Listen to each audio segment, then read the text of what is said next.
Dirjen Dimas terkait dengan pentingnya data-data kemasjidan yang sampai hari ini data-data kemasjidan di dalamnya masih simpang siur diambil dari berbagai sumber. Ada sumber dari BPS, ada sumber dari Kemenak, ada sumber dari KESA. Ini terjadi perbedaan. Maka hari ini tujuan dari kegiatan ini adalah memberi pemahaman yang satu pada teman-teman pengadministrasi kemasjidan di seluruh KUA agar pola kerja dan pola data secara digital ini akan menjadi sama sehingga kita mempunyai data yang valid. Kalau ditanya sampai hari ini berapa data tanah wakaf di seluruh masjid Indramayu, tadi saya jawab Pak. Berapa tanah wakaf yang sudah bersertifikat, tadi saya jawab. Berapa tanah wakaf yang masih ber-AIB, belum bisa jawab.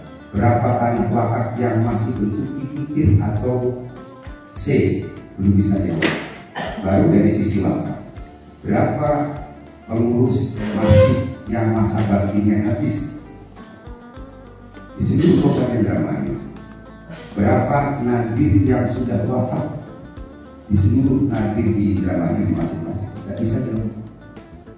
Ini tugas kita bersama karena Kemenak akan menjadi rujukan data.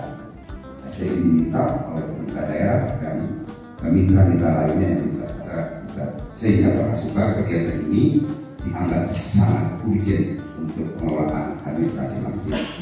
Ini dibiayai tidak dari patungan Pak, bukan Pak.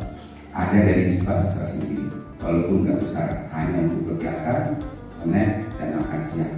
Kalau transport, saya yakin peserta sudah dikasih oleh panelnya masing-masing. Kita akan menunjukkan permintaan data-data terkait dengan masjid yang sangat banyak.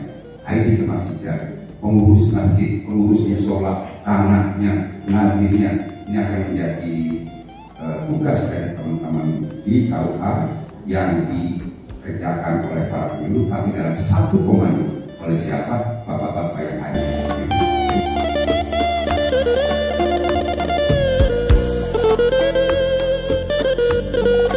Bapak Ibu yang kami muliakan, kemarin sudah ada tekanan dari Pak Kasih dan Pak Kepala untuk AIW gratiskan. Kenapa? Kita berpikir nih, saya aja melepas 7.000 meter satu bau.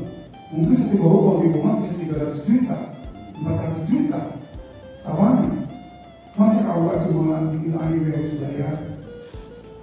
Nah, itu juga harus diingat dari KUA yang 13 kecamatan memberikan kebaikan kepada orang. Ini saya di administrasinya dari orang tanahnya. Nah itu. Jadi ada niat apa? Sama-sama itu juga mengapakan apa yang kita jalankan AIW itu, sehingga nanti ada legalitas hukum terkait dengan tanah yang diberikan dari saya ke Pak PJ sendiri. Untuk apa? Saya udah kasih tahu untuk menjaga mabrur satu bawah itu di belakang itu. Nanti sawah ini dipergunakan diolah oleh lazimnya, diolah untuk kesejahteraan umat. Makanya di sini ada badan kesejahteraan umat, masjid, BKM. Nanti diputar oleh Pak Haji ini BKM-nya tuh. Makanya di masjid itu ada BKM, ada BKM untuk bagaimana kita memberikan kemaslahatan kepada umat, sehingga Pak Jelas ini bisa menekankan bahwa ini diolah untuk apa? Untuk bayar imam, supaya imamnya kadang-kadang kalau imam di daerah itu yang tua-tua udah umur 60 tahun, bayarannya soalnya yang muda-muda nggak ada. Nah, bisa cari imam yang bagus misalnya. Terus juga khotib-khotibnya yang berpengetahuan, yang punya legalitas. Kan ada dulu Kementerian Agama ada sertifikasi khotib. Nah sekarang ada sertifikasi mubalik juga ada, supaya standarnya seperti ini.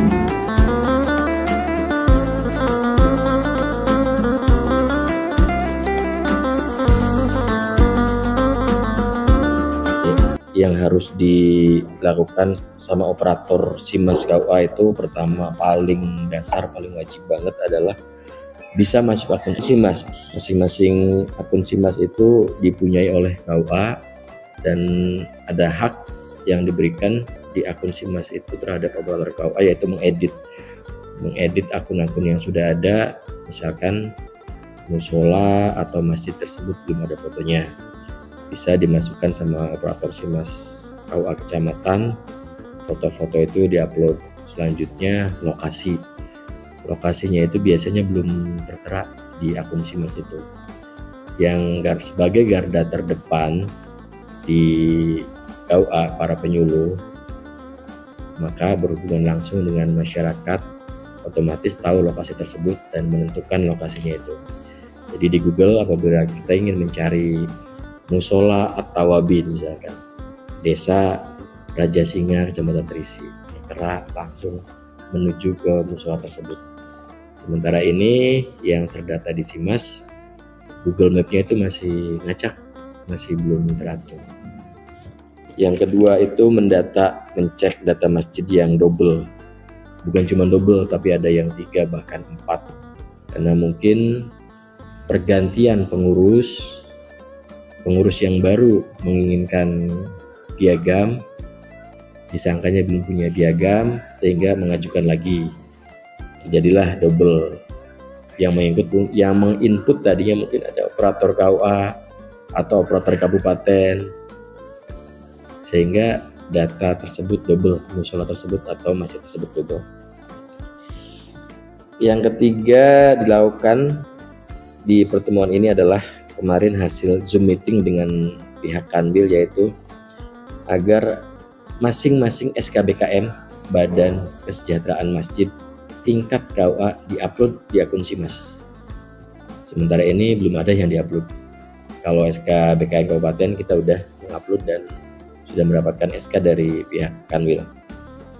Selanjutnya ada kemarin juga Zoom meeting terkait program baru yang diluncurkan oleh Pak Kanwil baru, program Satria. Program Satria itu adalah pintu masuk permohonan layanan. Yang pertama dilakukan adalah di Satria itu sosialisasi dan pendaftaran. Biasanya Satria itu kita akan mendirikan stand di pasar rakyat, di mall, atau di tempat publik. Sementara ini yang sudah dilakukan adalah Kementerian Agama standby di mall pelayanan publik. Biasanya yang saat ini orang itu datang ke mall pelayanan publik adalah untuk mendaftarkan sertifikasi halal. Padahal yang lainnya juga bisa, ada pengajuan piagam masjid, musola, ataupun kalibrasi arah kiblat, termasuk layanan-layanan lainnya yang di mall pelayanan publik, bisa pesantren, madrasah, haji, umroh, dan yang lainnya. Terima kasih.